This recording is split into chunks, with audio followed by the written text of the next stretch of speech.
We all have them, right? Those huge, important, maybe even life-changing goals. You want to launch that business, write that book, get into the best shape of your life. They just sit there on our to-do lists, in our journals, buzzing around in the back of our minds. And yes, day after day, they stay completely untouched. It's this universal frustration. We know what we need to do, but the hardest, most painful part of the whole thing is just beginning.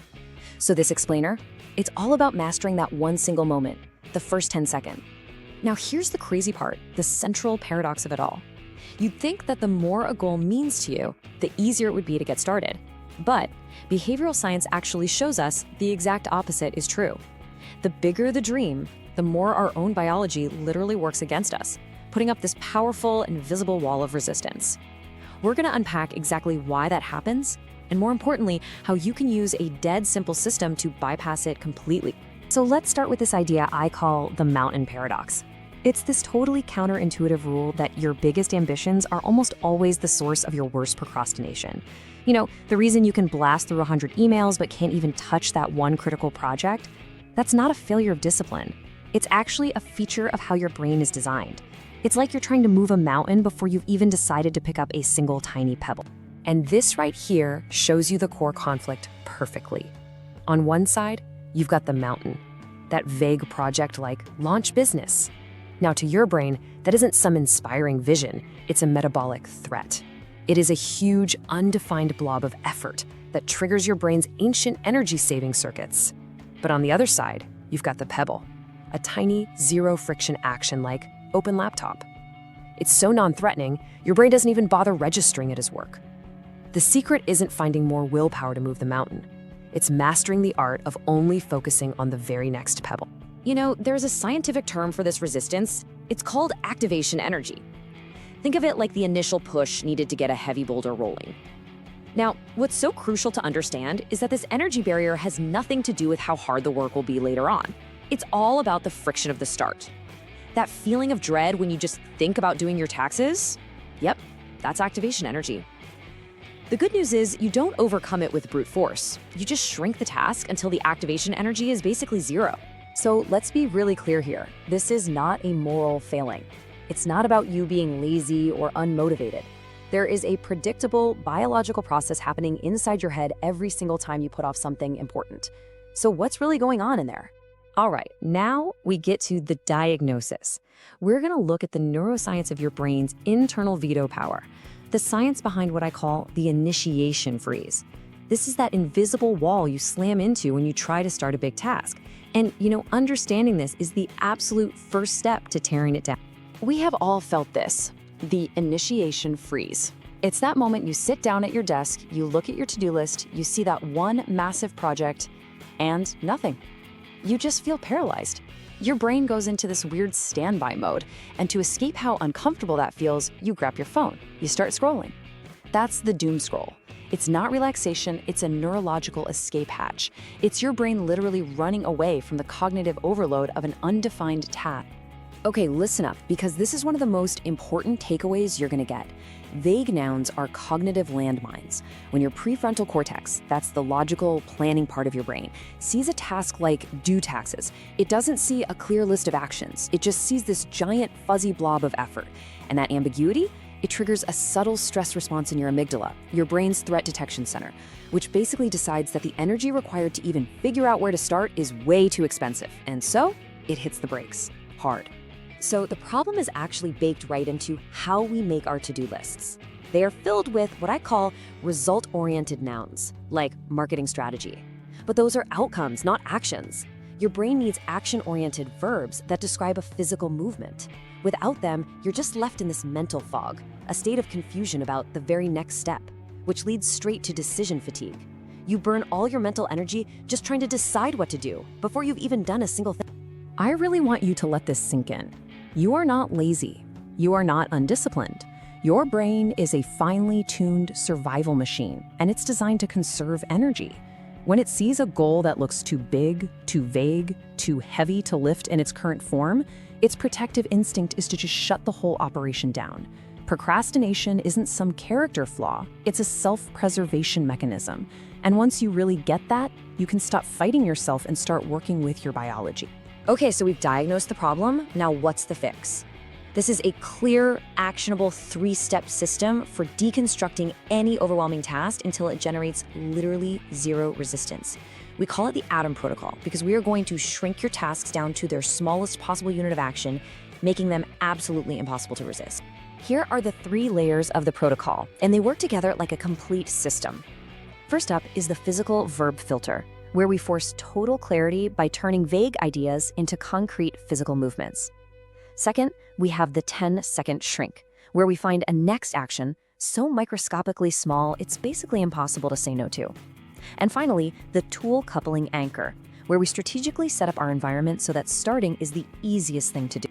Let's be crystal clear about just how small we're talking. 10 seconds. That is the absolute maximum time your next action atom should take to complete. Not work for 10 seconds, but complete one physical action that takes less than 10 seconds. Open the file, type the email address, put on one running shoe. The whole goal is to make the starting action so absurdly small that your brain's threat detection system doesn't even notice it. It's like a stealth operation against your own resistance. And this is the goal of the entire protocol. You are not trying to motivate yourself. You're performing a kind of neurological jujitsu, completely bypassing your amygdala's veto power. By doing this, you move a task from being an abstract burden, something you have to push against, into a state of kinetic momentum, where finishing the first tiny action gives you the neurochemical spark to do the next one. You're no longer pushing, you're flowing. So this all sounds good in theory, right? But why does it work so ridiculously well on a biological level? Let's dig into the science behind it, the psychology and the neurology of small wins, and how they create this powerful, self-perpetuating cycle of momentum.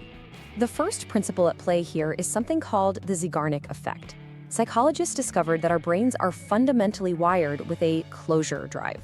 Once we begin a task, our brain creates this mental tension that can only be relieved by finishing it. So by doing a tiny 10-second action, you are intentionally opening a loop in your brain. You're not trying to finish the whole project, you're just creating a small cognitive itch that your brain will now feel an intense biological need to scratch. This slide shows that reward loop in action. You start with that tiny 10-second action. Completing it, no matter how small it is, triggers a microdose of dopamine, the molecule of motivation. That small chemical reward then increases your sense of self-efficacy. It's a little signal that says, hey, we're making progress. And that feeling of success actually physically lowers the activation energy for the very next step, making it easier. It's a success spiral. Each tiny action fuels the next one. So let's totally reframe how we think about effort. With this system, you are not digging into some finite reserve of willpower to get started. You're not forcing yourself to do something you don't want to do. Instead, you are earning momentum. And momentum is a renewable resource you create with action. See, willpower gets exhausted, but momentum is buildable. Each 10-second atom is like adding a tiny bit of kindling to a fire that eventually grows big enough to consume the entire project. Okay, that's enough theory. Let's shift into a practical coaching session. How do you take this protocol and apply it to your life right now? We are going to focus on your first 10 seconds and make them absolutely unstoppable. This is the verb audit, and it's how you put the protocol into practice. Look at the before column. It's full of those vague, heavy nouns we talked about. Now, look at the after column. Every single one has been transformed into a next action atom, a precise physical movement. Let's break it down. Write book feels impossible, but open document, type one sentence, that is zero friction. You're not committing to writing a chapter, just opening the file. Plan marketing, that's a cognitive landmine. But open notebook to a blank page, anyone can do that. And boom, you've created the space for ideas. And do taxes, the classic procrastinator's nightmare, becomes click the link to the tax portal. You see the difference? There's no ambiguity. It's just a pebble. This right here, this is your new mantra. Commit to the physicality of the start, not the ambition of the finish. Don't think about the project. Don't think about the deadline. Just focus on that single 10-second physical movement. You can even supercharge this with what's called environment priming. If your atom is open the notebook, well, leave the notebook and a pen on your desk the night before. Make the physical start so ridiculously easy that your body moves before your conscious brain even has time to object. All right, let's zoom out now for the final big picture takeaway. Because this isn't just a productivity hack, it's a fundamental shift in how you relate to your work. It's all about moving from the mindset of a hero to that of an architect. We're so often taught to be heroes, to just push through resistance with brute force and willpower. But you know what? High performers know that's not sustainable. True productivity is about being an architect. You don't fight friction, you design systems that eliminate it entirely. You architect a path of least resistance between you and your goals, making the right actions the easiest actions to take. And if you remember absolutely nothing else from this, please remember this. Your brain will always fight a project. It's big, it's scary, it feels like a threat. But it will never, ever fight 10 seconds. 10 seconds is just too small to even register. It flies completely under the radar of your internal alarm system. Master the 10-second start, and you can accomplish anything. So here's the bottom line. Starting is the only real hurdle. Once you're in motion, the Zeigarnik Effect and that dopamine loop start to take over. A massive project is really just a long chain of 10-second movements all linked together. See, productivity isn't about doing more. It's about mastering systems that make focus feel effortless. And that begins by making every single task too small to resist. Master the start, and trust me, the big things will take care of themselves.